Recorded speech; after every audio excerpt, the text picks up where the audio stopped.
তোমরা যারা পেশাব করে পানি নাও না, আরে তোমরা রাস্তার কুত্তা দেখো না, কোনোদিন মিলাইছো না? কুত্তার লগে কি সুন্দর মিলে। ওই জানোয়ারও পেশাব করে পানি নেয় না, তুমিও দুজনে মিললে একটা ছবি উঠাইও, সেলফি। হ্যাঁ হ্যাঁ, কুত্তার লগে তোমার একটা সেলফি দিলে দারুণ বানাবে, দারুণ বানাবে, সেরকম লাগবে তোমার।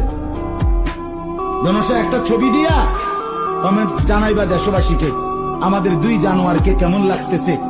দেশবাসী কমেন্টস করে জানাবেন, দেশবাসী জানাবে অসাধারণ, আপনাদের দুটাকে সেম মনে হচ্ছে। একটা ঠ্যাঙ্গাল গিদই না, আটটা দুই ঠ্যাং নিচের দিকে নামাই, বাবা সেরকম। যদি লজ্জা থাকে দোস্ত, যদি বিবেক থাকে, যদি মায়ের পবিত্র দুধ খেয়ে থাকো, যদি মুসলমানের